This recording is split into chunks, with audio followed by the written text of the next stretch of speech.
Bom, gente, então, boa tarde a todos, né? Já faz um tempinho que a gente não se vê aqui à tarde, né? Mas estamos aí de volta.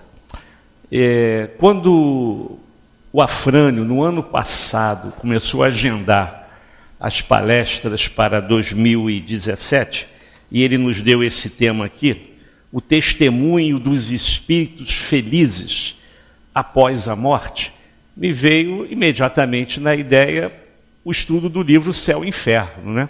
Que é o livro que está sendo estudado hoje na casa às 20 horas. Né? Às 20 horas tem um grupo que estuda o Céu e Inferno.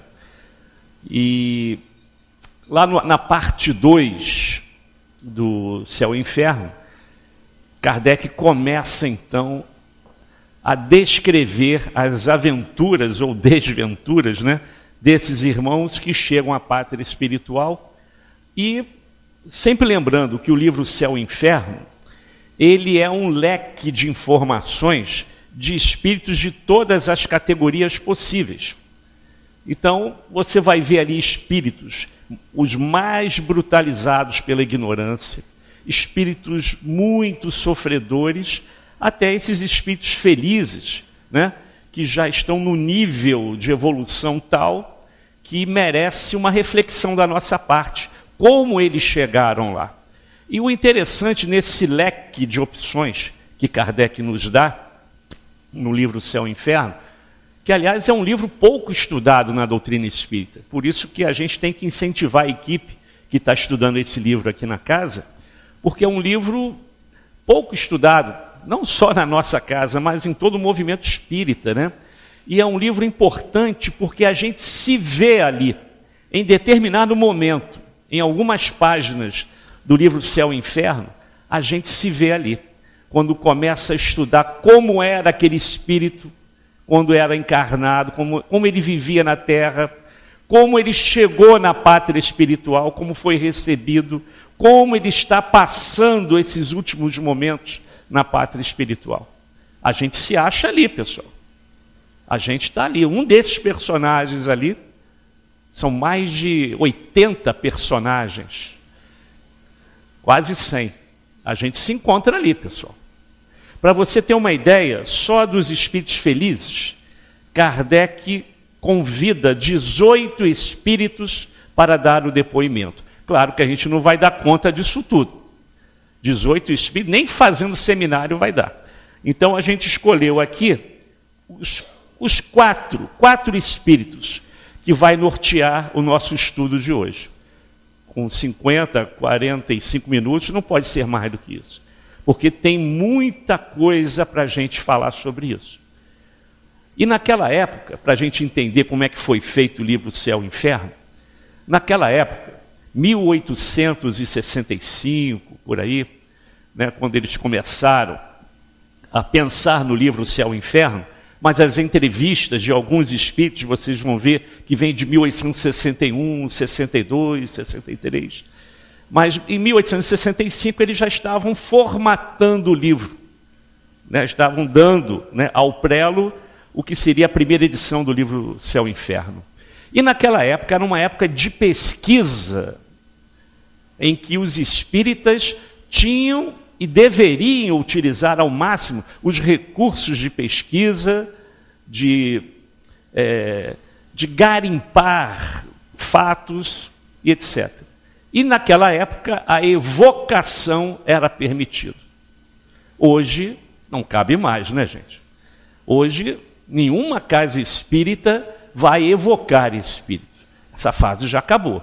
Pior que ainda tem casas espíritas que fazem isso, hein? Elas estão apenas 150 anos atrasadas do tempo. Porque isso foi uma época necessária, importante, para que os estudiosos e pesquisadores da doutrina conseguissem, com a ajuda dos espíritos amigos, né, do Espírito da Verdade, montar uma obra com a ajuda do nosso codificador, Allan Kardec, chamada Doutrina Espírita. Em especial, o Pentateuco Kardeciano. Então foi necessário fazer pesquisa, sim. Evocar espíritos, sim. Agora, hoje nós estamos já na terceira fase da doutrina espírita, que é a prática do Evangelho. Hoje nós temos que praticar o Evangelho. Mas, infelizmente, ainda tem casas que se dedicam a esse tipo de trabalho, que traz para nós certa, vamos dizer assim, um critério assim de perda de tempo, em função do que o mundo de hoje, nesse processo de regeneração que estamos atravessando, exige de nós espíritas, de exemplificar o Evangelho. Por isso que quando Eurípides, num sonho que nós conhecemos muito bem, de Hilário Silva, né, do livro do Hilário Silva, descrito por ele, chega lá no plano espiritual superior, ele vai subindo, subindo, subindo, até que se encontra Jesus e pergunta a Jesus por que ele chorava. Famoso encontro de Eurípides com Jesus. E ele disse, de forma simples, sintética, para vocês, que ele chorava não por aqueles que não acreditavam no seu nome, ou que não serviam ao cristianismo como deveria, mas por aqueles que conheciam o Evangelho, mas não praticavam. Por isso que ele chorava. Quanto mais conhecimento, quanto mais estudo, mais conhecimento, gera compromisso. Compromisso sério, na área mediúnica, na área da evangelização, na área da prática doutrinária, seja na casa espírita, na rua, na tua casa, no teu local de trabalho. Isso não importa se a pessoa é espírita ou é cristão ou não. É em relação à ética e à moral, à prática, né, dos bons costumes, da prática da ética e da moral junto com a sociedade, dos valores da sociedade. Tem muito ateu aí que vai para mundos felizes na frente de muitos cristãos ou espíritas, que se dizem espíritas, mas não praticam o Evangelho. Por isso que o Hospital Esperança, que é um hospital criado por Eurípides na Pátria Espiritual, tem uma ala, praticamente um andar inteiro, reservado a espíritas que faliram na sua missão, em especial médiuns, que chegam lá em estágio de perturbação extrema, completamente débeis. Então, Eurípides monta esse hospital psiquiátrico para aqueles espíritas que faliram na sua missão. Missão que nós pedimos no plano espiritual. Ninguém chega por acaso à Terra, ninguém chega a uma família por acaso, ninguém tem as suas provas ou expiações por acaso, ninguém tem dificuldades no trabalho ou a falta deste por acaso. Tudo foi planejado na nossa programação reencarnatória na pátria espiritual. E aí, quando você começa a adentrar naquele planejamento, você cai fora. E tem aquela máxima de Jesus, que ele nos coloca no Evangelho, que ninguém carrega um fardo maior do que pode levar. A gente carrega aquilo que pode suportar, sim. O que falta na gente é falta de fé. Porque Jesus nunca iria permitir que você carregasse um fardo maior do que poderia suportar. E ele está sempre ao nosso lado. Não só ele, uma legião de espíritos amigos e benfeitores que vão nos ajudar. Mas a falta de fé faz com que a gente se afaste do trabalho, da doutrina, da casa espírita, do cristianismo, e aí a gente se vê perdido por séculos, séculos e séculos, andando num deserto quase que infinito, porque a gente não acredita mais em nada. Falta de fé nossa, da nossa parte. E aí vem então os relatos desses espíritos aqui. Por isso que é importante estudar todo o livro. Todo o livro. Ele vai dizer como era aquele espírito na Terra, encarnado, e como ele chegou à pátria espiritual. Repito, aquele leque de exemplos que Kardec vai nos dar. E aí a gente vai ver as consequências dos nossos atos aqui na Terra, bons ou ruins, e o reflexo que leva quando chegamos na verdadeira vida, que é a vida espiritual. No nosso caso aqui, só iremos ver de espíritos felizes. de espíritos felizes, que eram espíritos aqui na Terra encarnados, que faziam bem, que se doavam às pessoas com mais dificuldades, que faziam a caridade, às vezes de forma, assim, vamos dizer, ele não divulgava muito o que fazia, né? Bem humilde, de forma bem humilde, discreta. Ninguém sabia. É aquela passagem do Evangelho, né? Que uma mão não veja o que a outra está fazendo. Eram pessoas assim, que não faziam propaganda do que realizavam, não faziam proselitismo daquela caridade que realizavam. Esses são os maiores vitoriosos. Até aquela página da humildade que você falou, né? Porque aquele que se diz mais humilde, lá na última frase fala isso, né? Aquele que se diz mais humilde é esse que não é, né? Mas quem não é humilde é que pensa que é. É exatamente assim. E na espiritualidade o julgamento é para valer, viu? É de acordo com os nossos atos, palavras, pensamentos. Então, a gente quando chega lá, o nosso perispírito já leva toda essa bagagem. A gente chega como se fosse um espírito desnudado, porque tudo que a gente fez, de bom ou de ruim, ou que deixamos de fazer de bom também, está registrado ali no perispírito. Por isso que os espíritos superiores olham para o perispírito da criatura e imediatamente sabe quem está ali. Tem até uma passagem de André Luiz, quando aquela velhinha aborteira, né, tenta entrar no nosso lar, logo no início do livro Nosso Lar. E André Luiz quase que abre os portões para que ela entrasse. Aí os vigilantes, os companheiros falam, não, André, olha bem para o perispírito dela, concentre-se no perispírito dela. E aí ele viu várias marcas, né? Cada pontinho daquele era um aborto que ela realizava, que ela fazia. E quando ela se viu descoberta, começou a se transfigurar, falando palavrões, né? Resmungando, xingando todo mundo, e depois foi embora. Aí o André Luiz viu, puxa vida, eu poderia ter aberto o portão para essa criatura. Ele não tinha ainda a capacidade de ver essas coisas, que os espíritos superiores veem naturalmente. Mas é assim que a gente chega lá. E não adianta mentir, né, pessoal? Não adianta mentir, porque isso está registrado no nosso perispírito. Por isso que a vergonha daquele tempo que a gente perdeu, a vergonha daquilo que a gente poderia ter feito de bom na Terra e não fez por preguiça, ociosidade, ou que tinha outra coisa melhor, entre aspas, para fazer, deixando de lado o nosso compromisso assumido lá no plano espiritual. Quando a gente chega lá, no desencarne, aí que está o verdadeiro inferno. É a consciência vibrando de vergonha por aquilo que a gente prometeu e não realizou. Por isso que pede logo para reencarnar. Eu quero reencarnar logo, quero fazer 1000 coisas. Aí ele programa uma reencarnação com consequências atrozes, que ele não poderá cumprir, porque ele acha que em uma reencarnação extremamente penosa, ele vai resgatar tudo aquilo de errado que ele fez lá atrás. E não é assim, pessoal. É devagarzinho mesmo. É bem lento. Então o teu espírito amigo, guardião, anjo da guarda, ou o nome que você queira dar, vai chegar do lado e vai olhar, olha, isso aqui tu não vai cumprir nem 1/10 do que fez aqui.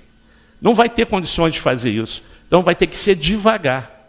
Por isso, tantas encarnações que a gente já teve aqui na Terra, e outras tantas que ainda teremos, até chegar a esse estágio de espíritos felizes, onde, ao regressar à pátria espiritual, teremos possivelmente um convite de reencarnar já em outro orbe, muito mais evoluído que a Terra. Foi assim que Bezerra chegou na pátria espiritual, recebido por uma emissária de Maria, mãe de Jesus, chamada Celina, que trouxe uma carta de Maria, convidando a Bezerra, assim que ele se recuperasse, né, no plano espiritual, para habitar um planeta de extrema felicidade. E qual foi a surpresa de todos naquela hora, quando ele recusou o convite? Dizendo que enquanto houvesse um sofredor na Terra, daquele não sairia. E pediu desculpas a Maria, e está pedindo desculpas até hoje. Até hoje, sempre vem uma cartinha, ele consegue dar um jeitinho de recusar o convite de Maria. Porque ele é muito amigo de nós, de todos nós. Muito. E como Bezerra tem outros tantos, que nós não conhecemos os nomes, mas que são recebidos por Jesus na pátria espiritual como verdadeiros espíritos felizes, que realizaram, cumpriram o seu planejamento, o seu compromisso, mas que muitos deles renunciam a uma felicidade maior para reencarnar de novo na Terra, para poder ajudar aqueles que ainda não entenderam o Evangelho de Jesus. Daí essas grandes figuras, não só da doutrina, figuras de todas as religiões, esses grandes ícones de várias religiões que nós conhecemos, porque renunciam a algo maravilhoso para estar num planeta primitivo como o nosso, planeta de provas e expiações ainda, de espíritos primitivos também, brutalizados pela ignorância como nós, vaidosos, egoístas, vingativos. Ainda somos assim. E eles vêm para tentar nos ajudar. Isso realmente só espíritos de elevada hierarquia moral e espiritual que conseguem fazer tal coisa. Então, desses 4 espíritos que eu selecionei para hoje, o primeiro é o primeiro espírito que se apresenta dentre estes 18 que Kardec selecionou para esse capítulo 2. É o espírito de Sanson. Sanson era um antigo amigo de Kardec, da Sociedade Espírita, lá de Paris. Espírita convicto. E fazia, sim, com Kardec, reuniões mediúnicas, em que ele sempre, na figura de médium, recebia os espíritos para tentar, através de Kardec e de outros companheiros da sociedade, dialogar com ele. E Sanson desencarna no dia 21 de abril de 1862. E ele tinha dito a Kardec o seguinte: olha, quando eu desencarnar, imediatamente faça uma evocação para saber como eu estou na pátria espiritual. Para estudo, fins de estudo, não de vaidade. Para fins de estudo. E pergunte o que quiser, porque aquilo que a gente já sabe lá do Livro dos Espíritos, eu agora poderei ver e poderei trazer para vocês informações verídicas ou outras coisas que vocês não sabem. E assim foi. Ele desencarna no dia 21 e uma hora antes do enterro de Sanson, a equipe da Sociedade Espírita de Paris, lá na capela, orando pelo corpo de Sanson, uma hora antes do enterro, eles fazem uma reunião mediúnica e Sanson aparece. Claro que isso só pode acontecer quando há permissão dos amigos espirituais. E aqui ele diz que Jesus permitiu tal coisa. Então, uma hora antes do enterro. E não é coisa assim comum, não. Quantos companheiros da nossa casa, em que nós estávamos no cemitério, um médium da casa disse: olha, fulano de tal já veio aqui agradecer. Veio agradecer a prece de todos que lá estavam. Quantos? Isso é comum, gente. Espíritas ou não, repito, seja espírita ou não. Quando é um espírito de elevadíssima moral, isso pode ser fato, isso pode ser permitido pelo mundo espiritual. E ele disse então que isso aconteceu por permissão de Jesus. E também cumprindo uma promessa que Kardec tinha feito a ele, que ele iria fazer sim. Que ele estava muito doente, inclusive um estado assim de pré-coma.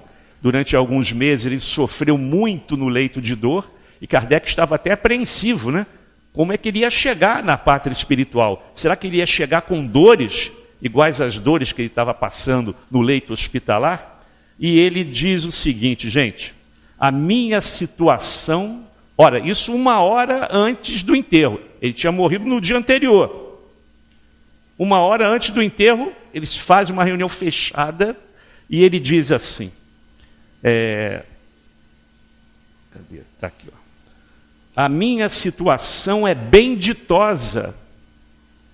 Acho-me regenerado, renovado, como se diz entre vós, nada mais sentindo das antigas dores. Ele estava num estado de pré-coma, gente.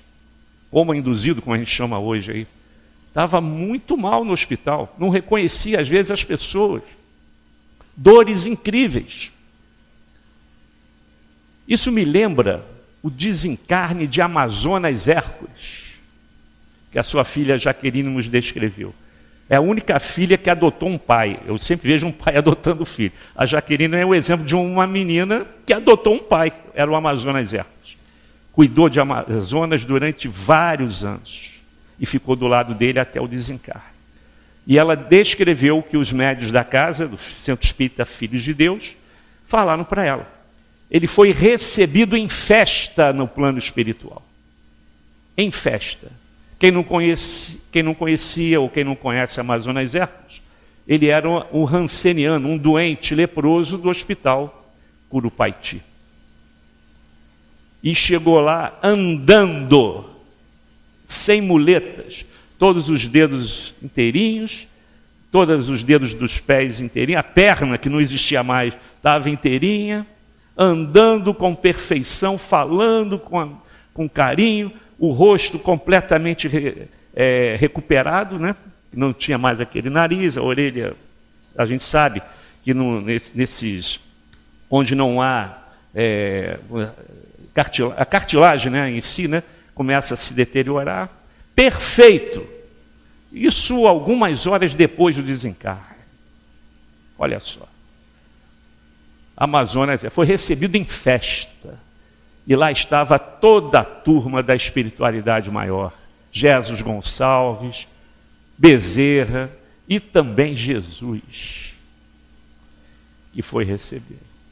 A gente sabe de chegadas no mundo espiritual desse nível, também do nosso companheiro Vitor Hugo, que chegou também andando, e tinha aquele problema na perna dele. Vitor Hugo, que chegou depois de um período, né, para poder se restabelecer, porque nem todo mundo é igual, né? Os espíritos são diferentes. Não existe um espírito igual ao outro. Depois de algumas horas ele se recuperou. O nosso altivo também precisou ficar um pouco mais descansando, porque aquele câncer realmente fez com que ele demorasse algumas horas para se restabelecer na pátria espiritual. Quer dizer, o nosso Chico, que quase que se levantou e saiu andando lá para trabalhar, o pessoal, não, espera mais um pouquinho, né? Foram anos e anos de debilidade, de dificuldade, espera mais um pouquinho, algumas horas, ele já queria levantar e andar e trabalhar. Ele já chegou lá assim. Então, gente, esses espíritos nós não temos que nos preocupar. Esses não. Agora, quando vocês chegarem lá na página daqueles espíritos infelizes, que saem do plano físico pelo caminho do suicídio, aí o negócio é pesado. Aí o negócio é pesado. Certa vez, eu na década de 80, né, quando a gente estava aqui na mocidade da casa, já faz tempo, hein? Década de 80. Eu entrei aqui em 78, né? A gente evangelizava lá no Curupaiti. Eu, a Cláudia, uma companheira nossa aqui da mocidade, Murilo, um companheiro nosso também da mocidade. O Amazonas pediu ajuda, né? Porque naquela época, início da década de 80, ainda havia aquele preconceito do ranceniano. Hoje não tem mais isso. Até porque a ranceníase tem cura, e hoje lá no Curupaiti é um hospital como outro qualquer. E tem lá os filhos dos doentes que estão morando lá. Quem nunca entrou no Curupaiti? O Curupaiti é como se fosse um feudo. Uma cidade dentro da praça de Jacarepaguá, né? Aqui da área do Tanque, Praça Seca, Taquara. É um feudo. Tinha tudo, ainda tem tudo lá dentro. Até delegacia tinha lá dentro, pessoal. Tinha supermercado, tinha tudo lá dentro. E aí, conversando com o Amazonas, né? As pessoas iam lá levar donativos, cheques, né? E sempre falando da dificuldade do ranceniano, né? E dizendo coisas semelhantes assim, não existe talvez sofrimento maior. Não há um sofrimento igual a esse. O Amazonas dizia, tem sim, minha irmã. Só que ele não respondia, que sofrimento é esse? Aí, depois que a gente lê o livro da Ivone Pereira, Memórias de um Suicida, aí eu entendi o que o Amazonas queria dizer. Bom, mas isso aí é uma outra palestra, tá? Sobre o problema do suicídio aí. Aliás, é uma palestra que nós estamos fazendo em várias casas, por sugestão dos amigos espirituais. Sobre o momento que o Brasil, não só o Brasil, todo o planeta está vivendo em relação à fuga da matéria através do suicídio. Então, um dia, sexta-feira, a gente traz esse estudo aí. Eu acho que eu já fiz esse estudo à noite, mas nesse horário eu acho que não. Um dia a gente vai trazer sim. E é um estudo pesado, viu? Pesado em função da chegada desses irmãos ao plano espiritual. Como eles chegam lá? Completamente diferente de Samson, como ele diz aqui. A minha situação é bem ditosa, né? Cheguei renovado. E não é assim que acontece com esses irmãos mais brutalizados com a matéria, os materialistas mesmo, aqueles que vivem no dia a dia na busca do ter, de ostentar, na busca do poder, nem que tenha que destruir quem está na frente. E quando eles desencarnam, eles veem que foi pura perda de tempo. E quando se suicidam por vergonha, por orgulho também, aí as coisas se complicam mais ainda, né? Bom, mas lá na frente, Samson ainda diz o seguinte aqui, eu vou ler textualmente o que ele fala, né? Permitiu-me, os amigos espirituais, né, que eu recuperasse as faculdades, e foi então que me vi cercado de numerosos, bons e fiéis amigos. E foi assim que vários companheiros da casa chegaram na pátria espiritual. Quando o Gilson desencarnou, o Gilberto falou para mim assim, quando a pessoa vive bem, morre bem. Ou seja, se a pessoa se dedica ao bem, se dedica ao próximo, morre bem, morre com tranquilidade. E foi assim que o Gilson chegou na pátria espiritual. E recentemente ele já deu uma comunicação aí na nossa equipe mediúnica. Já está trabalhando na casa. Já está trabalhando. Ele e todos aqueles que o antecederam também na pátria espiritual. E diz aqui, todos os espíritos protetores que nos assistem rodeavam-me sorrindo, uma alegria sem par irradiava-lhes do semblante, e também eu, forte e animado, podia sem esforço percorrer os espaços. Isso horas depois do desencarne, pessoal. Então, esses espíritos, eles já, no caso de Bezerra de Menezes, né, Eurípides Barçanufo, né, eles mesmos já deviam estar lá se desligando lá dos fios, né, de cordão de prata, lá para poder chegar inteirinho no plano espiritual. Agora, a gente que ainda está preso a essas coisinhas do dia a dia, né, coisinhas materiais, preso à matéria, a gente ainda tem uma certa dificuldade de se libertar do corpo somático. Isso vai variar de pessoa para pessoa, de espírito para espírito. Vai variar um pouquinho. Nem todos chegarão lá como Bezerra, Eurípides, Chico, como o nosso Amazonas. Não. Alguns ainda vão precisar dormir um pouquinho, despertar devagarzinho, e se recuperando. Isso é na maior parte dos casos, né? Aqueles que vivem ainda na Terra, que se veem envolvidos, né, nesse mundo de buscas materiais, de poder, de riqueza. Esses, então, demoram mais um pouquinho. Bom, continuando as nossas pesquisas aqui, chegamos no espírito de Jobar, Messier Jobar, que também era presidente honorário da Sociedade Espírita de Paris. E aí ele descreve assim, no momento do desencarne dele, que muitos já descreveram tal coisa, muitos espíritos já descreveram isso no momento do desencarne. lembrei-me instantaneamente do meu nascimento, da minha juventude, da minha velhice. Toda a minha vida se me retratou nitidamente na memória.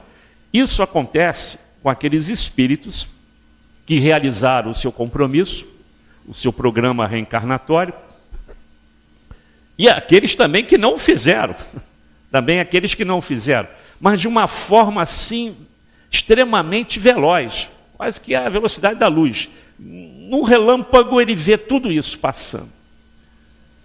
Certa vez conversávamos com um doente lá no Curupaiti, e ele descreveu que num sonho, porque ele não era cristão, muito menos espírita, e questionava a Jesus e a Deus, nosso Pai, por que ele estava naquela situação. Ele queria saber, era um Manel, muitos conheceram o Manel, companheiro do Amazonas. E ele queria saber por que sofria tanto daquela maneira. E numa noite de sono, se desprendeu, seu espírito se desprendeu, e apareceu uma tela de cinema, igual uma tela de cinema. Naquela tela mental ele começou a ver a sua vida de agora para trás, as encarnações. Então ele viu-se ali como um padre extremamente ganancioso, que usou a cruz de Jesus para se enriquecer e se locupletar, um médico aborteiro e um advogado infame.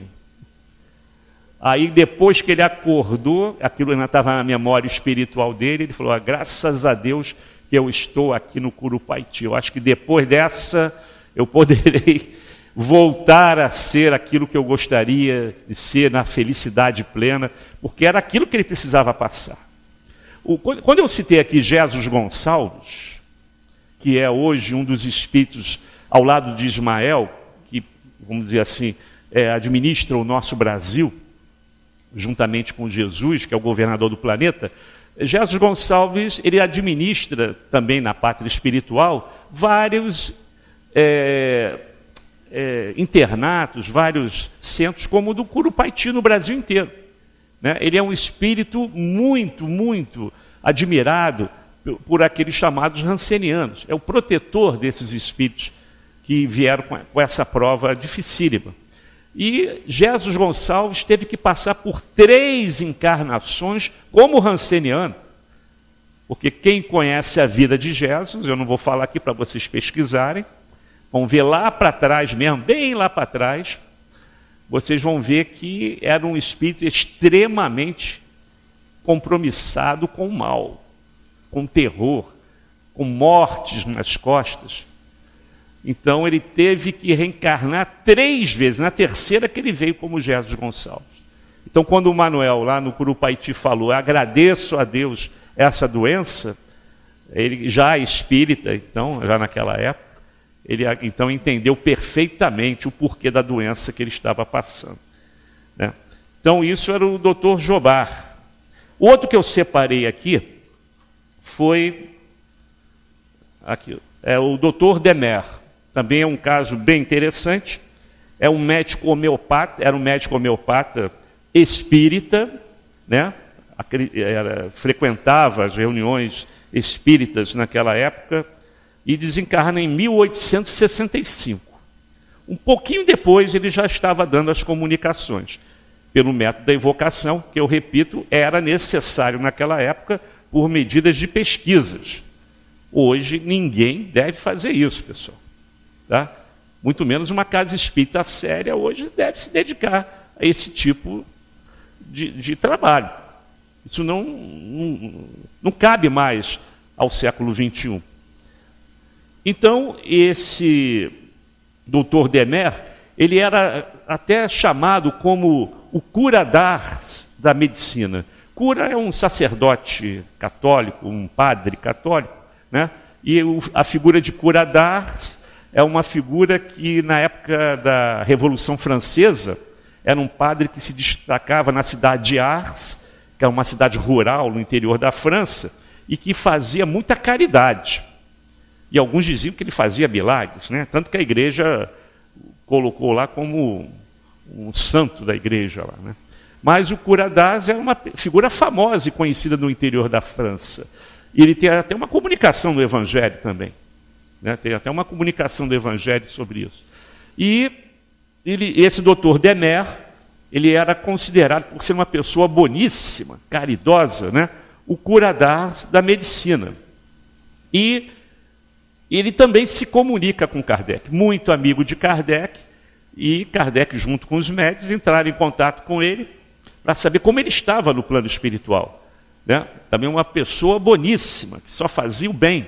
Às vezes ele deixava de ganhar dinheiro, que a fila era grande para o consultório dele, porque ele dava preferência aos mais pobres.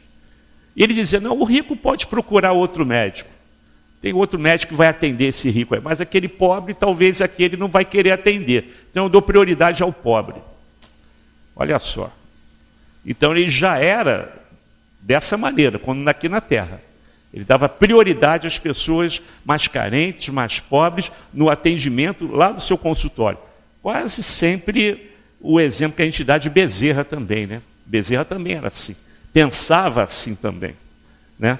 Então, ele chegando lá e diz para Kardec e para todos aqueles da sociedade que estavam presentes o seguinte: como sou feliz, não mais velho nem enfermo. Aquilo que eu falei, ele já chega lá, quando se desprende do corpo físico, ele já chega por merecimento nesse estágio, ao contrário daqueles outros que eu falei aqui, que não é assim que acontece. Então, como sou feliz, não mais velho nem enfermo, o corpo esse era apenas um disfarce. Jovem belo, dessa beleza eternamente juvenil dos espíritos, cujos cabelos não encanecem sob a ação do tempo. Então ele descreve aqui as suas bem-aventuranças, e como ele chega lá, recebido por amigos, que só fazia o bem, só vai receber o bem ao chegar na vida espiritual. Não tem erro, pessoal. O Gilberto acertou perfeitamente naquela frase. Quem vive bem, morre bem.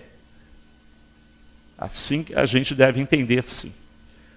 Se eu trabalho para o próximo, se eu trabalho pensando mais no companheiro, mais no necessitado, do que na minha pessoa em especial, ao desencarnar vêm as recompensas, que para alguns é coisa de idiota, de imbecil, como já escutamos várias vezes. São pessoas egoístas, extremamente materialistas, e que acham que a felicidade está centrada nos bens materiais. Mas assim não acontece. Tanto que, para encerrar o nosso estudo, vou aproveitar esses 15 minutinhos finais, eu trouxe o exemplo, talvez um melhor exemplo desses 18 espíritos que estão elencados como espíritos felizes no capítulo 2. Sem medo de errar, pessoal, sem medo de errar, eu posso afirmar a vocês que o maior e o melhor exemplo que Kardec nos dá aqui é a da Condessa Paula, que muitos já ouviram falar.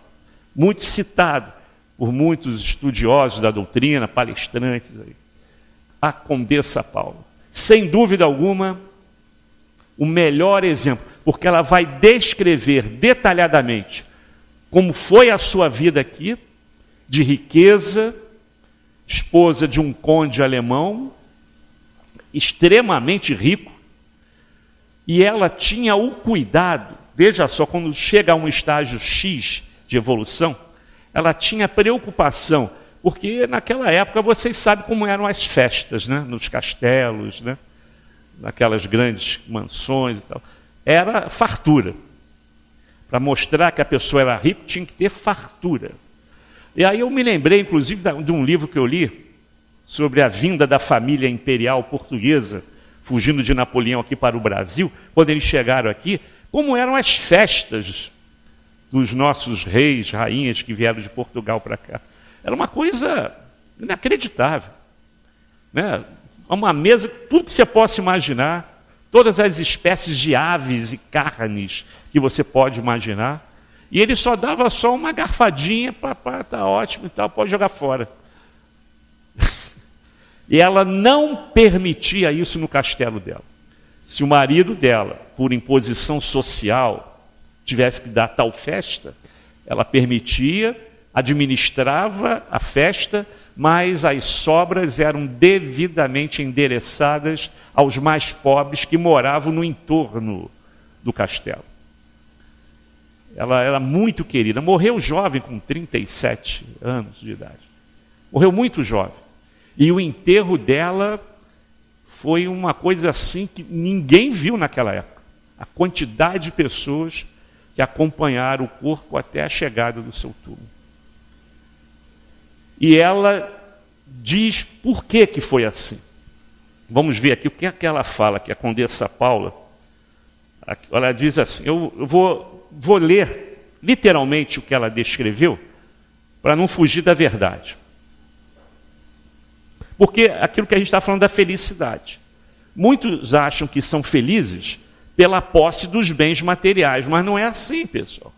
A felicidade, está lá no Evangelho, que a felicidade é relativa. A felicidade não é isso. A felicidade não é a conquista material, mas sim as vitórias no campo da moral e do espírito. Porque você não vai levar isso tudo para o mundo espiritual, isso tudo vai ficar aí. O que é que você vai levar para lá? As suas conquistas no campo do espírito, na ética, na moral, dos valores. É isso que você vai levar para lá. E isso que vai apontar você como espírito em evolução ou não. Parou no tempo ali. E você pode parar quase que infinitamente ali. Ou você então, usando bem o seu livre-arbítrio, usando para o bem, você vai crescer, crescer, crescer sempre. E foi o que a Condessa Paula fez. Mas antes ela diz que sofreu muito. Sofreu muito porque ela passou por uma prova muito difícil. Talvez a maior prova que a gente possa passar aqui na Terra, que é a prova da riqueza. E Kardec estuda isso também. Quando ele estuda felicidade e infelicidade relativa, ele coloca por que a riqueza, a prova da riqueza é uma prova difícil. E quase sempre a gente cai, né? Quase sempre. E ela caiu. Então vamos ver o que é que ela fala aqui, ó. O que é, no entanto, essa felicidade comparada a que desfruto aqui? Ela estava vivendo a verdadeira felicidade. Esplêndidas festas terrenas, em que se ostentam os mais ricos paramentos, o que são elas comparadas a estas assembleias de espíritos, resplendentes de brilho, que as nossas vistas não suportam, brilho que é o apanágio da sua pureza. Os vossos palácios de dourados salões, que são eles comparados a estas moradas aéreas, vastas regiões do espaço, matizadas de cores que abumbrariam o arco-íris.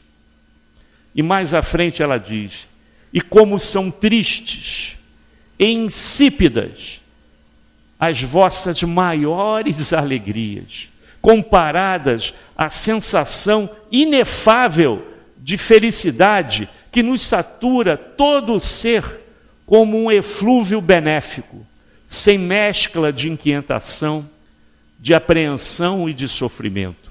Aqui tudo ressumbra amor, confiança, sinceridade por toda parte, corações amantes, amigos por toda parte, nem invejosos, nem ciumentos. É este o mundo em que me encontro, meu amigo, e ao qual chegareis infalivelmente se seguirdes o reto caminho da vida. Aí então ela começa, é um discurso longo, ela mesmo descrevendo a sua felicidade. Aí ela começa a falar então da sua fraqueza, do seu erro em encarnações passadas, quando ela veio também rica e não conseguiu realizar o que fez como a Condessa Paula. E ela então, para reencarnar como Condessa Paula, sabendo que tinha falido antes na proposta anterior, também na riqueza, ela pediu que antes de vir como Condessa Paula, como uma mulher rica, várias encarnações como uma sofredora, pobre, sem dinheiro, para valorizar a conquista do ouro e fazer o bem ao próximo. Então, antes dela reencarnar como Condessa Paula, ela veio várias encarnações como espírito sofredor, para não perder a viagem, para não perder aquela reencarnação que todos nós teremos que passar, ou já passamos. Todos nós passaremos por todos os tipos de provas para poder evoluir. Se não passou, ainda vai passar. Todos os tipos de provas. E será que a gente vai vencer essa luta? Bom, se a gente está na Terra, planeta primitivo, de provas e expiações, deduzimos que boa coisa não somos. Boas coisas não fizemos lá atrás. Para isso tivemos uma nova oportunidade reencarnatória. E dessa vez, chegamos à casa espírita, hein, pessoal? Eu não vou perguntar aqui, porque eu já sei a resposta. Aliás, em breve no Reformador vai sair um gráfico, uma matéria estatística, pelo menos isso que os companheiros de Brasília me falaram, né? Eles fizeram uma pesquisa em que 80% a 85%, 85, alguma coisa, dos companheiros que chegam à casa espírita chegam pela dor, pelo sofrimento. São poucos que vêm para estudar, viu? São pouquíssimos. A maioria chega pela dor. E se eu fizer uma enquete aqui, que eu não vou fazer, se eu perguntar quem veio pela dor, pelo sofrimento, perda de um ente querido, processo obsessivo, a maioria vai levantar a mão. Não precisamos nem fazer, que a gente já sabe a resposta. Então, dessa vez, a gente chegou a uma casa espírita, pessoal. Então, vamos aproveitar ao máximo essa encarnação. Trabalhando no bem, trabalhando com aquele próximo mais próximo, que é aquele nosso ente familiar. Como eu sempre digo aqui, né? Que é dentro de casa o local mais difícil de ser espírita, né? Então vamos aproveitar. Nada acontece por acaso. Nada acontece por acaso. E agradeça a Deus que dessa vez você chegou. Isso já estava no teu planejamento reencarnatório. Quem sabe um trabalhador da casa, ou um futuro trabalhador da casa, isso também está no planejamento reencarnatório. E ela finaliza, até porque o nosso tempo está acabando, dizendo assim: não foi sem luta, aquilo que a gente falou agora, não foi sem luta que alcancei a posição que ora ocupo na vida espiritual, ou seja, de um espírito feliz, né? Ficai certo de que a minha última existência, por mais meritória que porventura vos pareça, não era por si só e há tanto suficiente. Em várias existências passei por provas de trabalho e miséria que voluntariamente havia escolhido para fortalecer e depurar o meu espírito. Só assim que ela assumiu a responsabilidade da prova da riqueza. Porque muitos, até possivelmente alguns de nós, a gente fala assim: não, pode mandar essa prova aí que eu me garanto. Eu não vou me deixar levar pelas delícias do dinheiro, pela ociosidade, pelas facilidades das coisas. Não, pode mandar a prova que eu me garanto. Garante nada. Não garante, não. É muito difícil, pessoal. É muito difícil. Será que aquele cara que está do meu lado é meu amigo mesmo? Ou só por causa do dinheiro que ele está aqui do meu lado? Até essas dúvidas acontecem. Vivem em isolamento, como a gente conhece alguns companheiros que vivem. Quando estão de férias, vão para Dubai, com medo de sequestro aqui. Vão para Dubai passar as férias lá. Vive lá na Barra, numa bolha, numa ilha. Quando os filhos vão a shopping, vai cheio de segurança atrás. são as consequências, né? Mas ele pode tirar proveito dessa prova, mas não sei se está tirando. Não sei se está tirando. Bom, muitos espíritos aqui, seduzidos por aparências, pressurosos, escolhem essa prova, mas fracos para afrontar-lhes os perigos, deixam que as seduções do mundo triunfem da sua inexperiência. Então eles se veem envolvidos pelas armadilhas dos irmãozinhos infelizes, e quando ele desencarna, ele vê a realidade das coisas. Olha, o nosso tempo já está acabando, fica aqui a reflexão desses espíritos felizes. Leiam e estudem o livro Céu e Inferno. Quem não está estudando e gostaria de estudar, hoje, 20 horas, tem o estudo desse livro. Repito, é um leque de espíritos que vocês ali estudando vão se identificar com muitos deles lá. Que Jesus nos abençoe e que o estudo de hoje nos faça refletir na nossa conduta aqui na Terra. Muita paz a todos. Obrigado.